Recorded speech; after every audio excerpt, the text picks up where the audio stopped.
Para medis, tenaga medis banyak nggak mau divaksin.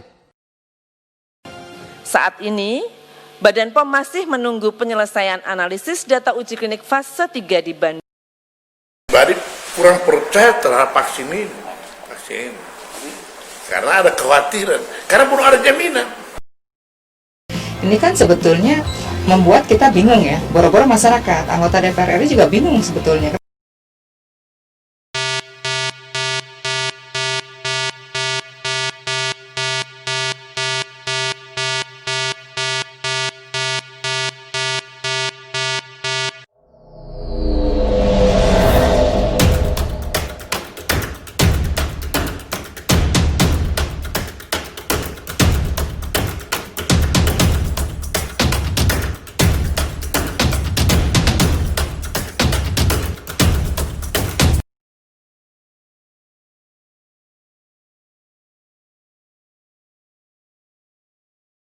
Pemirsa, di saat vaksin Sinovac sudah didistribusikan ke sejumlah daerah, pihak Badan Pengawas Obat dan Makanan atau BPOM justru mengeluarkan pernyataan yang mengejutkan.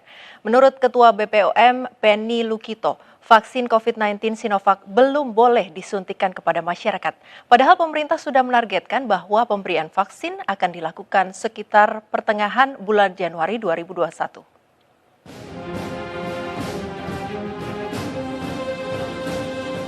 Alasan vaksin COVID-19 Sinovac belum digunakan menurut Ketua Badan Pengawas Obat dan juga Makanan, Penny L. Lukito, lantaran vaksin asal Cina tersebut masih belum mengantongi izin penggunaan darurat atau EUA. Untuk itu, proses penyuntikan vaksin COVID-19 hanya boleh dilakukan jika sudah mendapatkan EUA. Hingga saat ini pun, BPOM sendiri akan terus mengevakuasi uji klinis Sinovac di Bandung, Jawa Barat. Tak hanya itu, BPOM pun juga akan terus mengkaji secara lebih seksama berbagai hal yang berhubungan dengan vaksin corona, termasuk data dari berbagai negara terkait uji klinis antivirus SARS dan juga COVID. Saat ini, Badan POM masih menunggu penyelesaian analisis data uji klinik fase 3 di Bandung untuk mengkonfirmasi khasiat atau efikasi vaksin CoronaVac. Data-data tersebut diperlukan dalam rangka penerbitan persetujuan penggunaan darurat atau emergency use authorization. Tentunya data uji klinik di negara lain seperti Brasil dan di Turki juga menjadi dasar persetujuan pemberian EUA. Vaksin COVID-19 di Indonesia memang tidak semudah yang dibayangkan. Tidak hanya prosesnya yang memakan waktu cukup panjang, tetapi juga penggunaannya pun tidak bisa dilakukan secara sembarangan.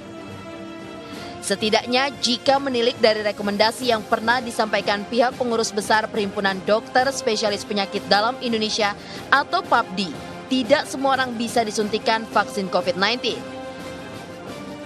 Mereka yang memiliki penyakit penyerta atau komorbid, PAPDI tidak merekomendasikan untuk disuntik vaksin corona.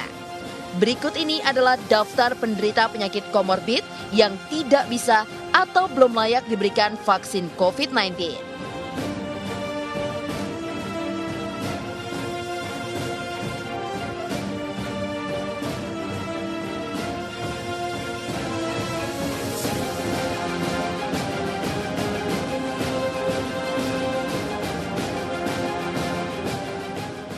Sementara itu, meskipun vaksin Sinovac belum mendapatkan rekomendasi dari BPOM untuk disuntikan, namun pemerintah sudah melakukan distribusi vaksin tersebut ke sejumlah daerah pada Senin kemarin.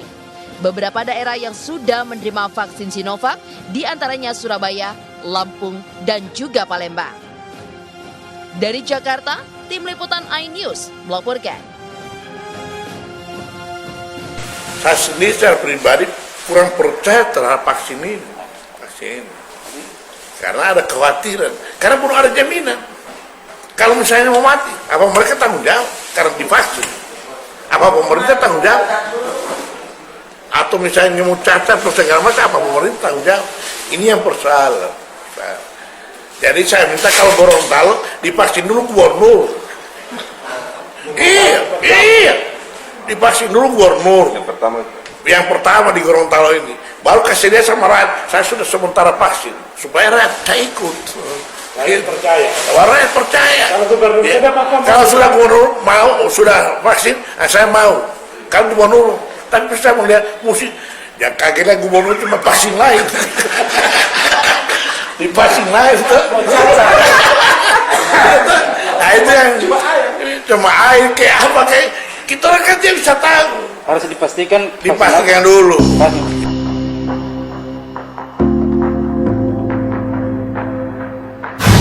Oleh karena itu, saya secara pribadi tadi meminta penjelasan dari Pak Menteri karena memang yang disebutkan dalam Perpres nomor 90 tahun 2020, kemudian juga diikuti dengan PMK nomor 28, kemudian Kepmenkes 9860, itu semuanya menunjukkan bahwa Kementerian Kesehatan, dalam hal ini Menteri Kesehatan, adalah pihak yang menentukan ya pada saat memilih vaksin yang akan dibeli, dikerjasamakan gitu, atau kemudian ditunjuk ya, penunjukan langsung, membeli atau kerjasama ya, seperti itu.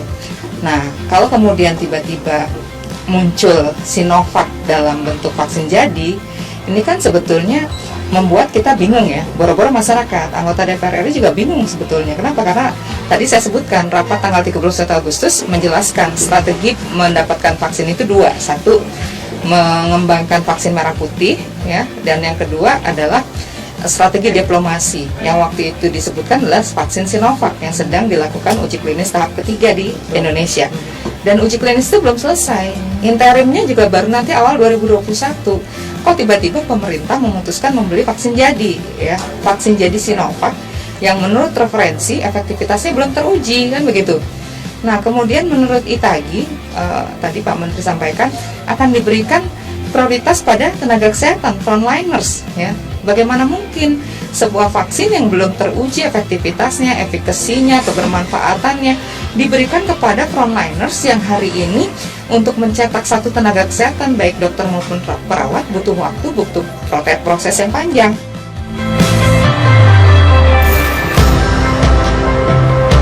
Bukan hanya warga masyarakat biasa yang tidak mau divaksin. Para medis, tenaga medis banyak nggak mau divaksin.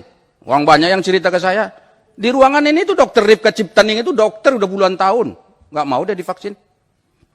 Ini ada dokter gigi nih, nggak tahu nih dokter gigi Putisari. Tapi dia bisik-bisik kemarin sama saya tunggu dulu lah, orang-orang udah aman semua orang divaksin, baru saya ikut vaksin. Kan ada yang berpikiran begitu. Tadi itu pertanyaannya Ibu Neti itu bagus tuh. Kalau semua para medis di sekian juta orang, 1,2 juta kalau nggak salah tadi itu divaksin semua, kalau lewat gimana? Siapa yang ngurusin kita? Ini penting ini. Apakah ini sudah pernah diuji cobakan atau disuntikkan di negara lain? Ini jenis ini loh, vaksin ini. Misalnya katakanlah di Cina. Sudah pernah nggak orang Cina pakai ini? Jangan di kita, mereka dagang ke kita, disuntikan ke kita. Itu sama dengan jual sepatu. Mereka nggak pakai, tapi kita dipakaikan di sini. Ini bukan sepatu, ini nyawa. Ya kan? Sudah pernah nggak dipakai di Brasil? Tadi Pak Nur Yasin menyebut dari Kompas lagi sumbernya, Brasil sudah nolak resmi Sinovac. Apa satu lagi Pak tadi? Brasil, Turki nolak. Ya kan? Kemudian kita sekarang mau pakai. Ini kan pengadaan vaksin belum mendapat emergency use authorization dari Badan POM. Jelasnya. Tetapi anehnya, barangnya sudah ada di Indonesia. Udah dibeli. DP-nya berapa coba? 80%. Nanti soal DP mau saya tanya lagi tuh, berapa sih DP itu? 80% itu bukan DP, bayar lunas itu sebenarnya. Nah, pertanyaan saya gini, ini emergency use authorization-nya belum keluar. Tapi barangnya sudah ada. Pertanyaan krusialnya adalah, jika nanti ternyata Badan POM memutuskan ini tidak layak, atau katakanlah tidak mau mengeluarkan emergency use authorization, ini barang mau diapakan?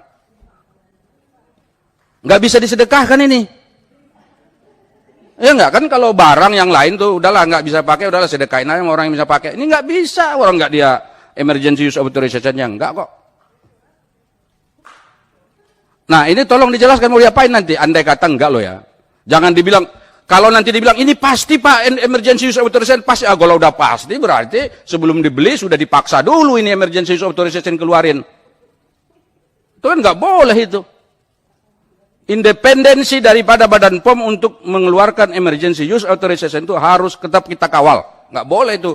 Oh, nah mentang-mentang sudah masuk sini, sudahlah keluarin aja tuh emergency use authorization-nya gitu.